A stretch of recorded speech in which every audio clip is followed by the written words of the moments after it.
Il mesure jusqu'à 30 mètres. Il pèse quelques 180 tonnes. Et pourtant, il passe souvent inaperçu. Le rorqual bleu, c'est le plus grand animal vivant sur Terre. Son cousin, le rorqual commun, n'est pas loin derrière. Deux géants discrets qu'on croise chaque année dans le Saint-Laurent, si on sait où regarder et si on a un peu de chance.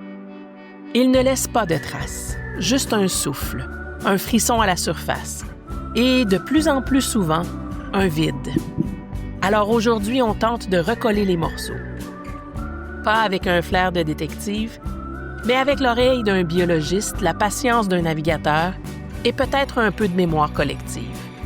Bienvenue dans Balado, la série qui plonge au cœur du Saint-Laurent, une espèce en péril à la fois. Cet épisode, c'est celui des grands rorquals, ceux qui ne font pas de vagues, mais dont l'absence commence à faire du bruit. Quand on parle du plus gros animal vivant sur Terre, on imagine souvent un dinosaure. Et pourtant, il est bien vivant. Il nage dans le Saint-Laurent. Il mesure jusqu'à 30 mètres, pèse 180 tonnes et il respire par le haut de la tête. Voici le rorqual bleu. Et son cousin, le rorqual commun, est presque aussi grand, mais bien plus rapide. Mais comment comprendre des créatures aussi énormes et pourtant si discrètes? Pour ça, on a tendu l'oreille à deux passionnés qui les côtoient depuis des décennies. Richard Sears est le fondateur du Mingan Island Cetacean Study, le MIX. C'est lui qui a commencé les premières recherches sur les rorquals bleus dans le Saint-Laurent. Depuis les années 70, il les suit, il les identifie et il raconte leurs histoires. La première fois, c'était en 1976, quand je travaillais. C'est la première fois que j'étais venu au Québec. Et je travaillais pour Woods Hole Oceanographic et j'étais en train de travailler sur le saumon. Ça a une base Matamec à côté de cette île sur la baie de Moisy. Puis il y avait un pneumatique là, puis le directeur John Gibson me laissait, il voyait que j'avais un intérêt pour les mammifères marins, puis quand il y en avait, si j'avais pas d'autres tâches à faire, il disait vas-y. Donc je prenais le pneumatique et c'est là que j'ai vu ma première baleine bleue tout à côté de moi. Une apparition immense, silencieuse, suffisante pour bouleverser le cours d'une vie et lancer une carrière entière dédiée à ces géants.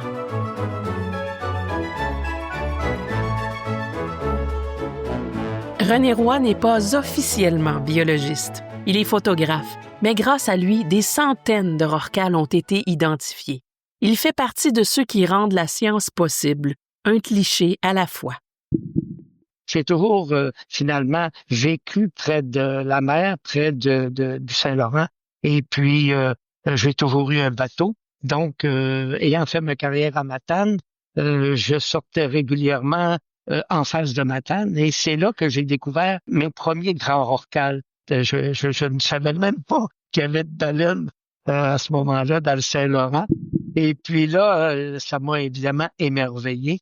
Et après ça, j'ai porté attention, évidemment, là, à Matane. Il y avait à cette époque-là, je parle des années 80, 90, il y avait beaucoup de grands rorquals bleus au large de Matane. Là, j'ai commencé à me monter, si on veut, un catalogue de photos de ces rorquals bleus-là et des autres, mais c'est principalement du rorqual bleu que je voyais. Alors, j'ai commencé ma connexion, évidemment, avec l'aide de Richard Sears, parce que Richard Sears, à partir du moment où je lui ai envoyé des photos, il était enthousiasmé de savoir qu'il y avait autant de rorquals bleus à Matane, alors que à cette époque-là, il commençait à en avoir beaucoup moins du côté de Mingan. Alors ça m'a évidemment motivé, sachant que les chercheurs, les scientifiques étaient intéressés par ces photos-là et par le fait que des amateurs pouvaient finalement les aider dans cette cueillette d'informations-là sur les grands rorquals.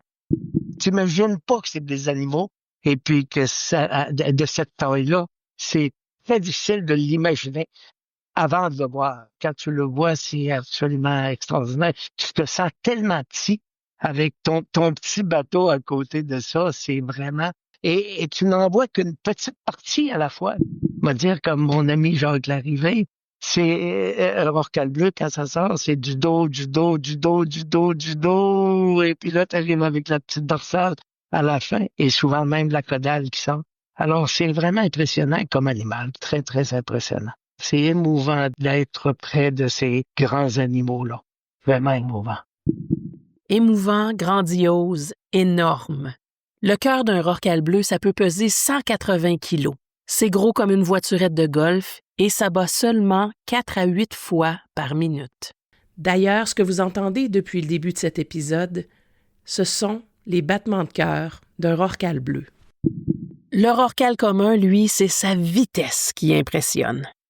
Ils sont très impressionnants, les rorquals communs. Même si, c'est peut-être des animaux qui se situent entre l'impressionnant rorqual bleu et le démonstratif rorqual à brosse. Il est entre les deux, lui, est plus petit que le rorqual bleu, donc peut-être un peu moins impressionnant au niveau de la taille.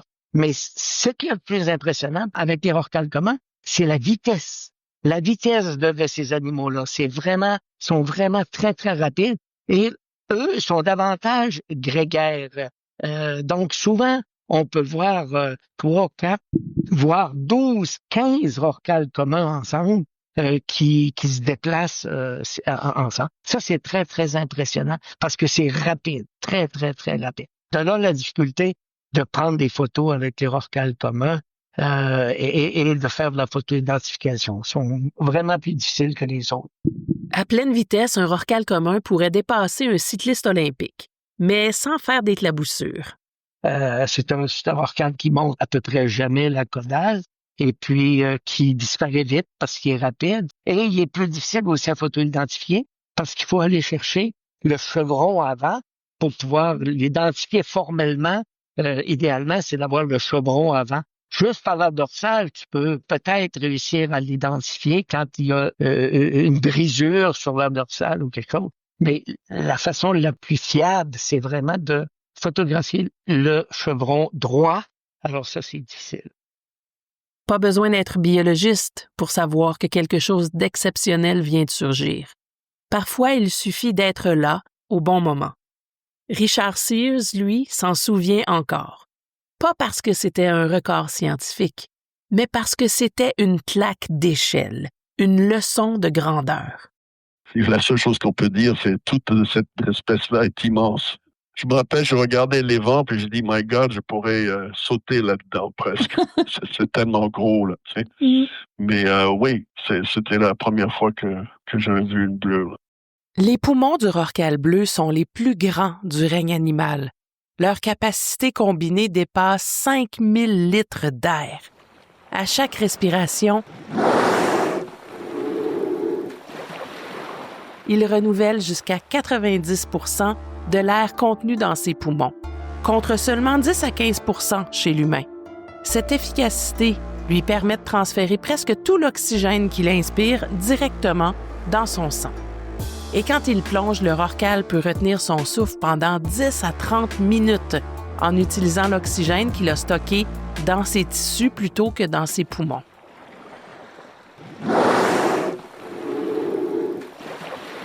Le souffle d'un rorqual bleu, ça peut atteindre 9 mètres de haut. En mer, c'est une véritable colonne de brume qu'on peut voir à des kilomètres. Et une fois qu'on l'a vu, on ne l'oublie jamais. Mais connaître un géant, c'est pas juste s'émerveiller. C'est aussi comprendre ce qu'il représente pour nous et pour ceux qui l'observent depuis bien plus longtemps. Le respect silencieux qu'on ressent devant les grands rorquals, il n'est pas nouveau. Bien avant les jumelles, les stations d'écoute ou les catalogues de photos, d'autres veillaient déjà à la présence de ces grandes baleines.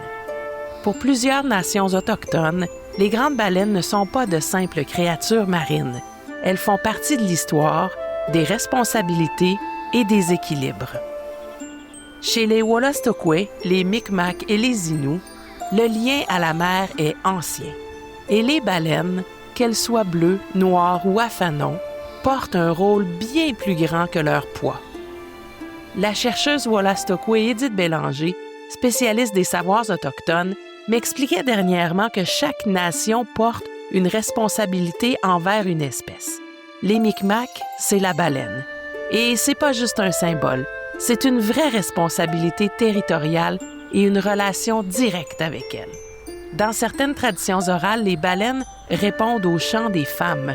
Dans d'autres, elles accompagnent les récits de création. Elles sont liées au pouvoir, à l'équilibre et au féminin. Edith me racontait que la baleine est souvent associée au pouvoir féminin, à la mémoire, à la transmission. C'est une ancêtre et un guide.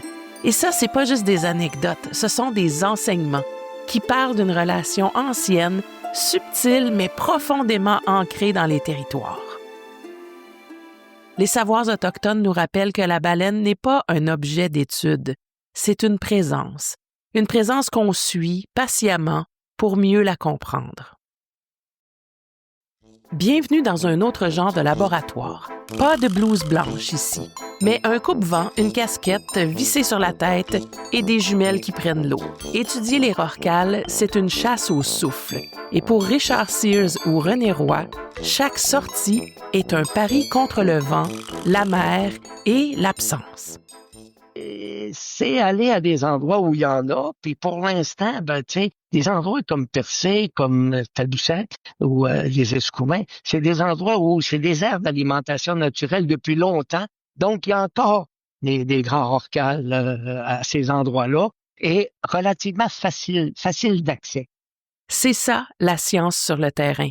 Sortir parfois sans rien voir, mais revenir avec des données, même le vide raconte une histoire.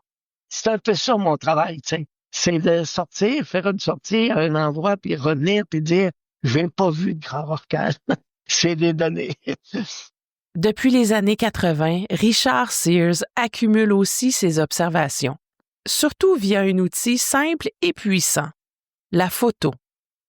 On avait un truc qu'on appelle le hit list, donc des photos qui vont pas dans le catalogue parce qu'on les considère de moins bonne qualité. Et le AI a trouvé 6 matchs là-dedans, juste pour montrer à quel point c'est sharp. Et nous, on était là à scruter les images, dire ah oui, ok, je vois. Mais voilà, il y a des technologies qui commencent à nous aider parce que c'est très time consuming. Le Mix, fondé par Richard Sears, possède l'un des plus anciens catalogues de photo-identification de rorqual bleu au monde. Certaines baleines y sont suivies depuis plus de 40 ans. Moi, c'est principalement du grand rorqual bleu que j'ai dans mon catalogue, si on veut. Alors, je pense être un des principaux fournisseurs, disons, des données sur le rorqual bleu dans l'estuaire du Saint-Laurent, du moins dans la banque de Richard et de la station de recherche. René Roy a commencé à monter un catalogue de photos de ces rorquals bleus principalement à Matane, parce que c'est là qu'il en voyait le plus. Et pourquoi Matane? Parce que la nourriture s'y accumule. Des bancs de krill piégés par le courant du Labrador, c'est comme une autoroute pour les baleines. Parce que il y a comme un effet du courant du Labrador qui frappe sur la pointe des monts au nord, qui faisait que la nourriture, le krill en particulier, se retrouvait en face de Matane ou sur la côte près de Matane. Alors, j'ai découvert les grands rorquals là. Moi, évidemment, celui que j'ai le plus vu dans ma vie, c'est le rorqual bleu. Ben oui, je me trouve très privilégié. Mais une photo, c'est une fraction de seconde. Pour comprendre comment les rorquals se déplacent, vivent ou mangent, il faut suivre leurs mouvements. Donc, et puis on avait mis une balise il y a 3 ans sur une bleue qui était à cette île. 2 jours plus tard, elle était à Mingan, près de là où il y avait les baleines franches. Elle a continué tout droit jusqu'à Natashquan, une autre journée et demie. Après ça, elle a contourné la pointe est d'Anticosti, mais elle est allée jusqu'à vers Gros-Morne. Et après ça, elle a longé de Terre-Neuve vers le sud et elle est sortie du Saint-Laurent. Mais en très peu de jours. Donc, ça peut montrer à quel point ces animaux-là bougent rapidement et qu'ils essayent d'utiliser toutes sortes d'habitats pour se trouver de la nourriture. Des grands voyageurs, ces rorquals bleus. Et pour les rorquals communs, c'est un peu la même chose. Par exemple, avec une balise qui a été mise il y a 3-4 ans maintenant, il y a un de ces animaux qui est allé sorti du Saint-Laurent, puis il est allé presque jusqu'aux Caraïbes avant de repasser au nord des Bahamas, vers la côte de Floride, puis revenir vers la Nouvelle-Écosse pendant l'hiver. Mais qu'est-ce qu'il faisait là-bas dans le sud? Ah, il n'y a pas de seamount là-bas où il était. Il est passé à l'extérieur des Bermudes. Il a passé à travers les New England Seamounts parce que c'est un endroit où presque tous les animaux passent à un moment. Un voyage de milliers de kilomètres, un aller-retour discret qu'aucun œil humain n'aurait pu retracer. Et pour ceux qu'on retrouve dans le Golfe, le comportement en dit long sur l'espèce. Et après ça, on a les rorquals bleus qui sont spécialistes sur les uffosidés, qu'on va trouver la plupart du temps seuls ou en paire. Mais là, c'est plutôt un aspect social. D'après ce que nous, on a pu voir, c'est que si tu as une paire de baleines bleues, la plupart du temps, c'est une femelle en avant et un mâle en arrière. Je veux dire, c'est presque quasiment à 100%. Okay? Et ça si c'est pour une période arbitraire, disons, d'1 heure ou 2, et plus long. Ça peut durer des semaines même, c'est pairing. Mais il y a aussi des femelles qui veulent rien savoir des mâles qui les suivent, et puis ils vont les confronter. Ça, j'ai déjà vu ça. Et s'il y a un 3e ou 4e animal qui arrive, c'est la plupart du temps prévisible que ce soit d'autres mâles qui veulent essayer de déplacer le mâle qui est déjà en flanking position, comment dire en français, qui est à côté de la femelle.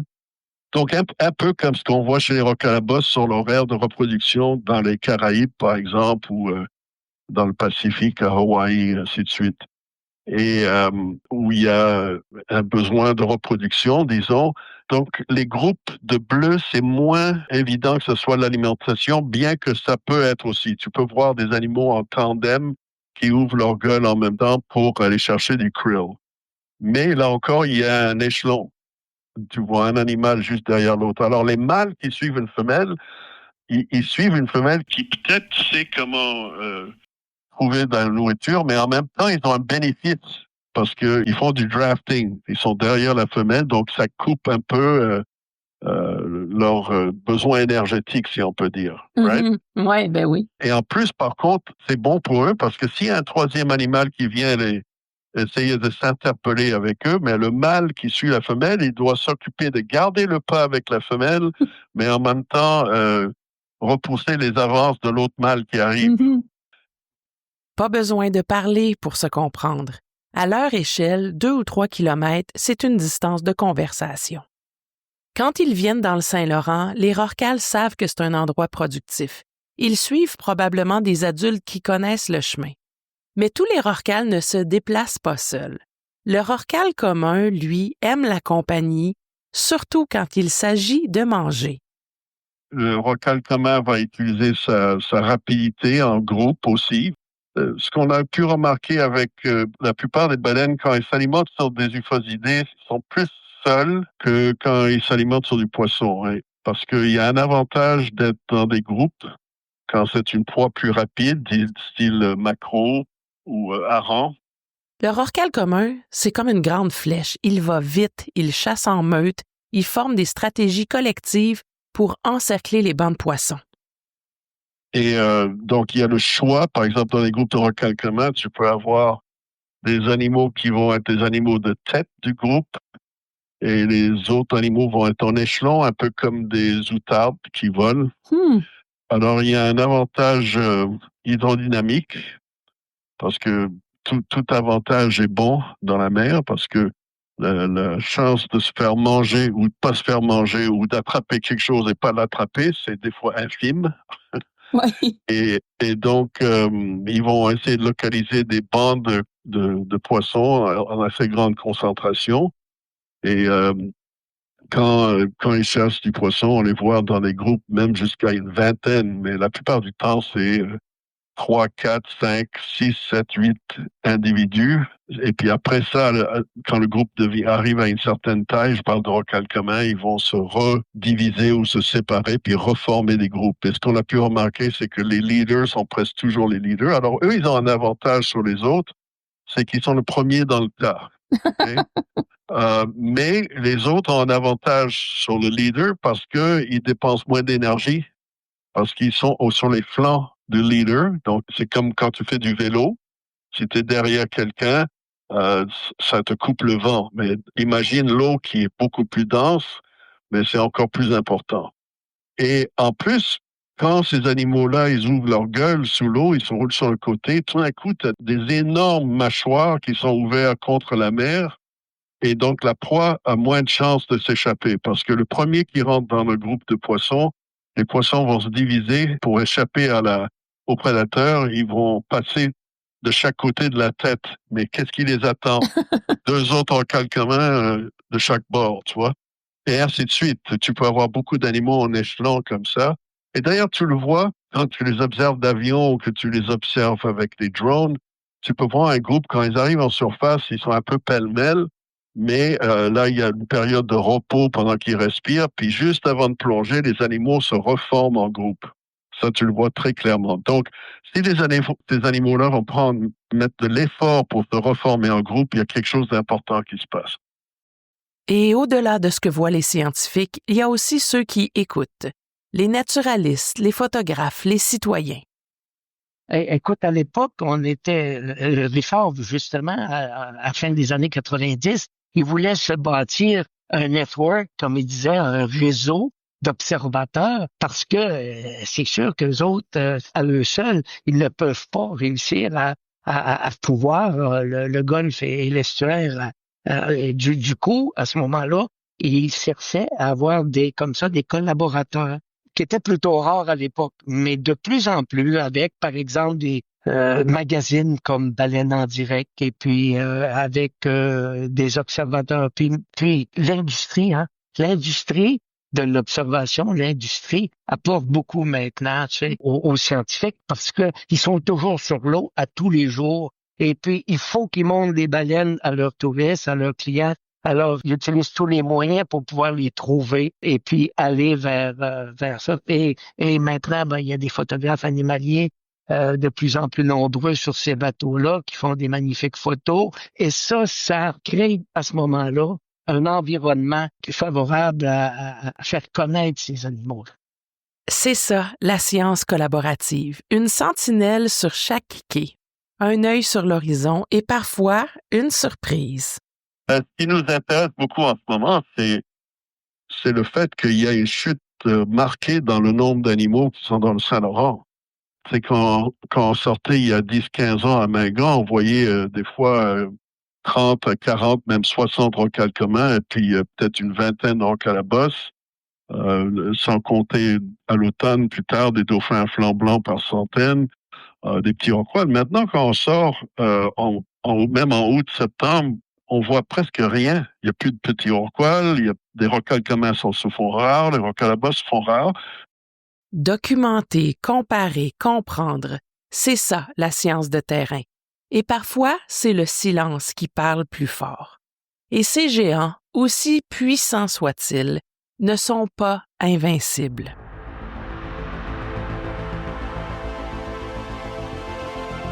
Les grands rorquals ont traversé les aires glaciaires, survécu aux extinctions massives, parcouru les océans depuis des millions d'années.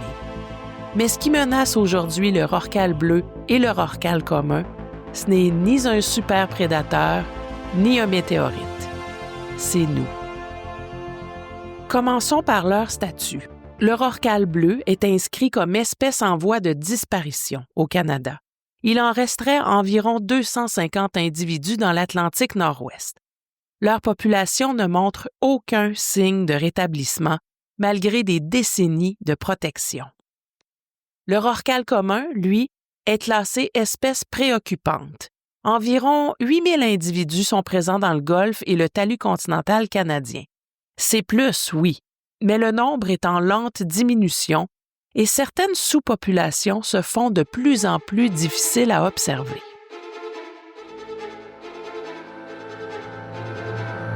À l'heure actuelle, pour les rorquals communs, c'est difficile. On les voit presque plus. Et c'est pas parce qu'on regarde pas.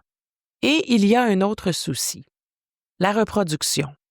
Chez les bleus, les naissances sont rares. Très rares. Le rorqual bleu, c'est une espèce qui n'a pas l'air de se reproduire énormément. Mais peut-être que c'est juste parce qu'on ne voit pas les jeunes, tu sais, dans le Saint-Laurent. Par contre, il n'y a personne le long de la côte Est qui voit des veaux non plus. Hmm.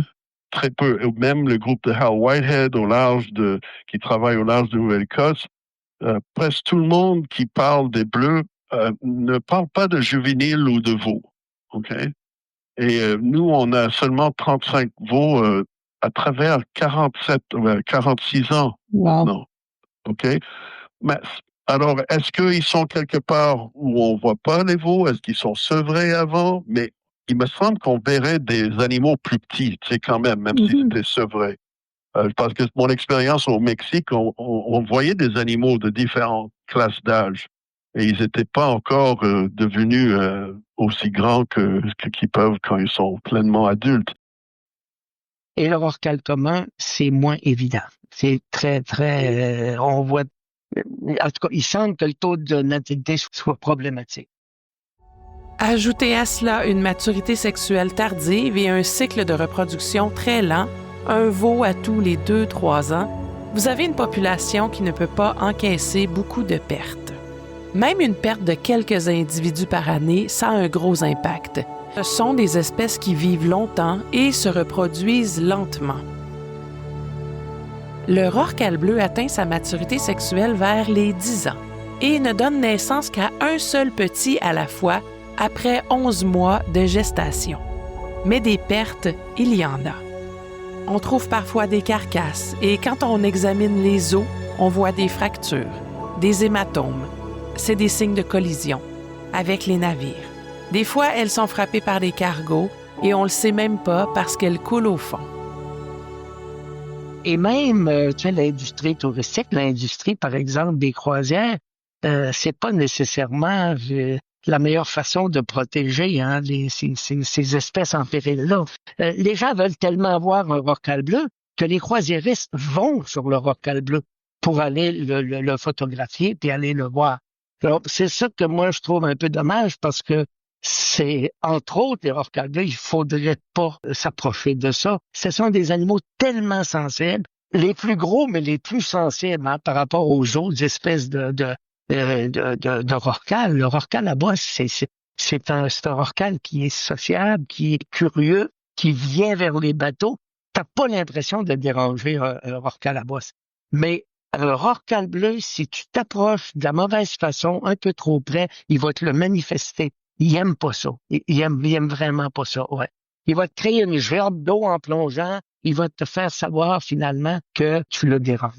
Alors, pour moi, c'est ça que je trouve un peu dommage, c'est que l'industrie touristique, l'industrie des croisières présentement, devrait absolument faire ce qu'ils font avec le beluga. Ils ne s'approchent pas des belugas dans le parc marin, les croisiéristes. Ils y vont pas. Même l'observation touristique, si elle est mal faite, peut devenir une menace. Mais la plus grande menace invisible, c'est le bruit. Le bruit, c'est comme un rideau. Les rorquals ont besoin du son pour se repérer, pour trouver leur nourriture. Si on leur enlève ça, ils sont perdus.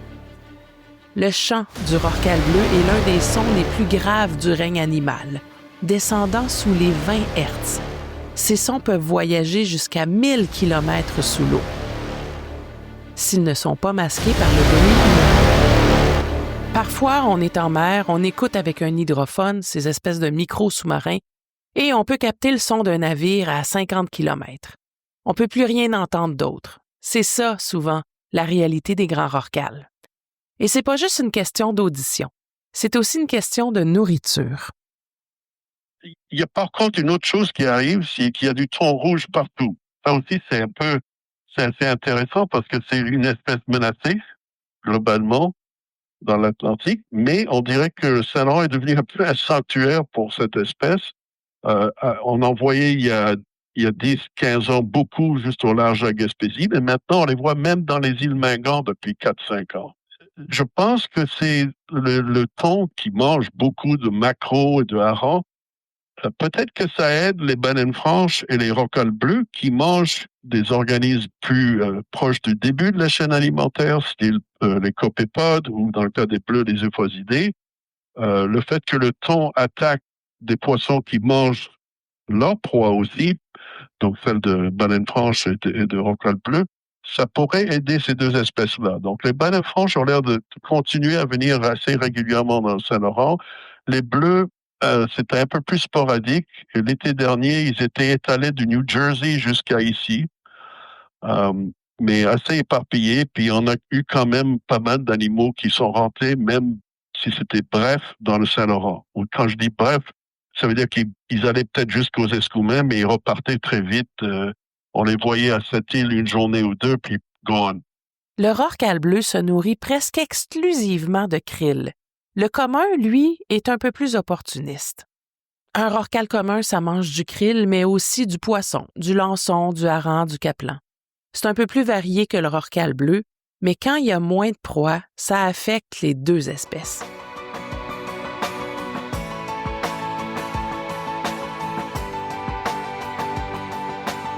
Et il y a les changements climatiques qui affectent les courants, la température de l'eau, la présence de glace. Et ça, ça a des impacts sur toute la chaîne alimentaire. La raison pour laquelle il y a ces animaux-là en ce moment, c'est qu'il n'y a plus de glace dans le Saint-Laurent. Donc ça pose un autre problème. Donc il y a un réchauffement continuel des eaux du Saint-Laurent, et je ne parle pas juste des eaux de surface, des eaux mitoyennes, mais il y a aussi un manque d'algues que les krills mangent en dessous de la glace, historiquement. Et ça veut dire que la chaîne de plancton est un peu déréglée par ce manque de glace. On sait très bien, par exemple, par des études qui sont faites en Antarctique, que autour des icebergs, les algues qui se forment en dessous, puis qu'il y a des euphosidés qui mangent là, c'est un endroit productif. Et on le mélange de l'eau douce avec l'eau salée, ainsi de suite. Quand les proies manquent, tout s'effondre. Les croisières, les cargos, les polluants, la nourriture qui manque, ça fait beaucoup. On a des rorquals dans notre cour, dans le Saint-Laurent, mais des fois, on dirait qu'on agit comme si c'était normal de les voir. Le Saint-Laurent semble vaste, mais il est vulnérable. Et tout ça se passe sans qu'on s'en rende toujours compte. En plus des collisions et du bruit, les rorquals sont exposés à des contaminants comme les BPC, le mercure et les microplastiques. Ces substances s'accumulent dans leur graisse et peuvent affecter leur système immunitaire et leur système reproducteur. Les grands rorquals, ces colosses paisibles, nagent aujourd'hui dans un océan de menaces. Et si on veut qu'ils continuent d'exister, va falloir apprendre à mieux cohabiter.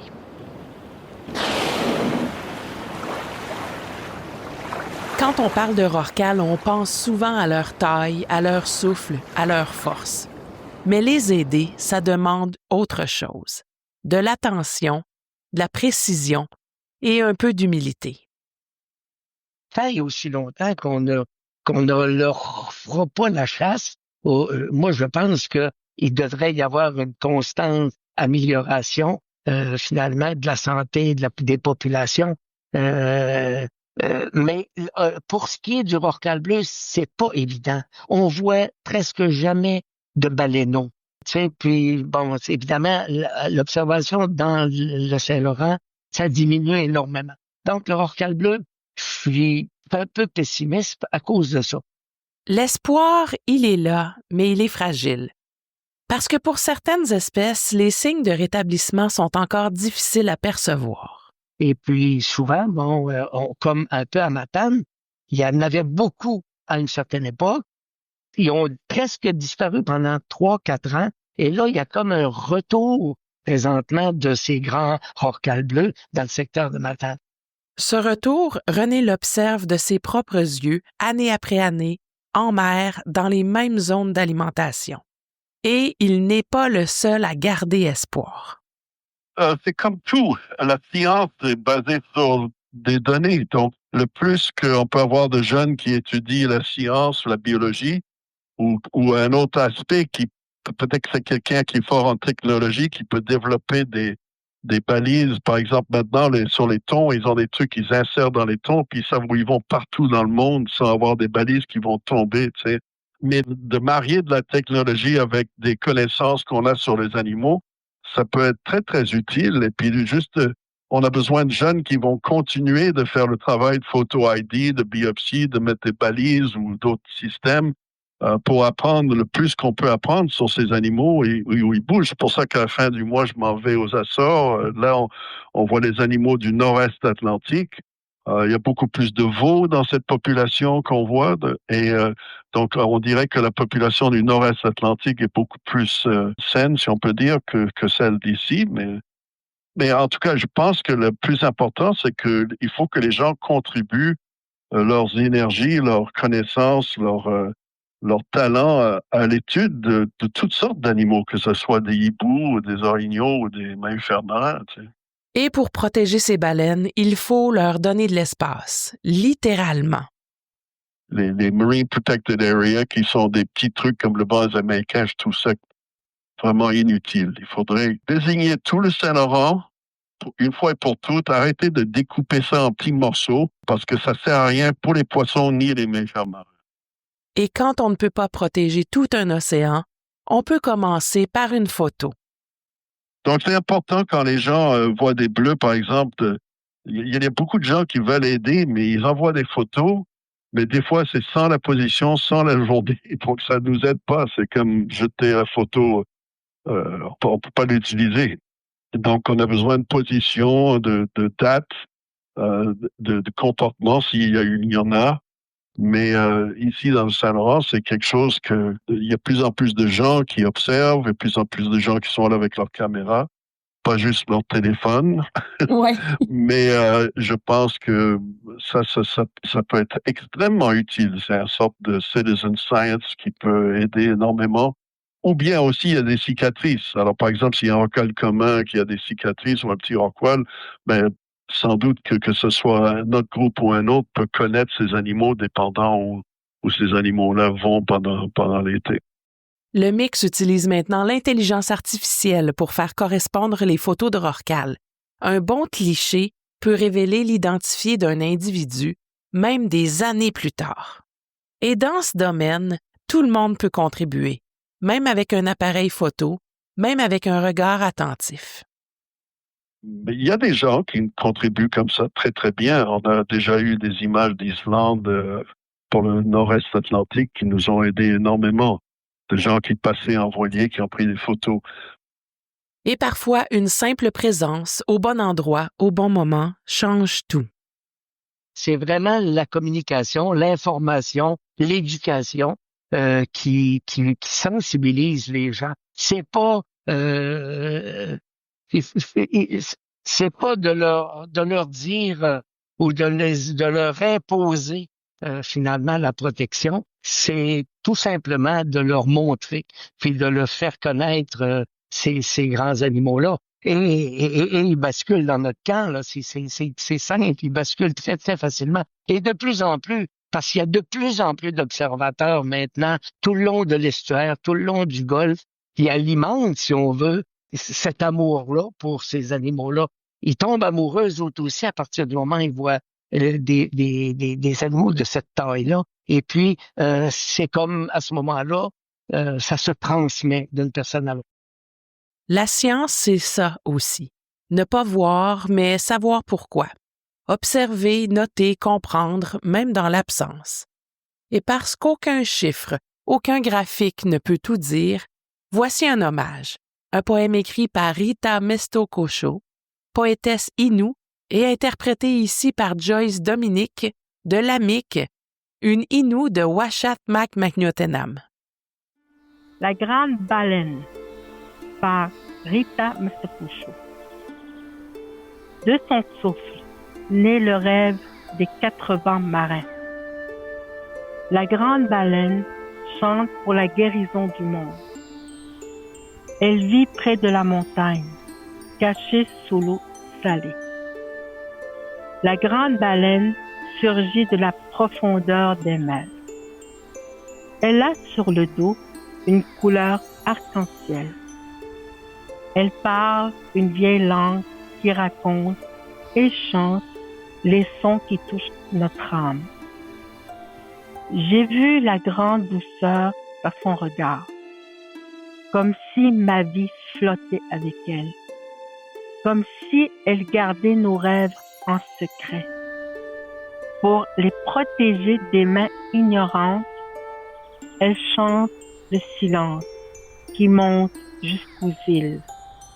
Elle chante les grands voyages du nord au sud.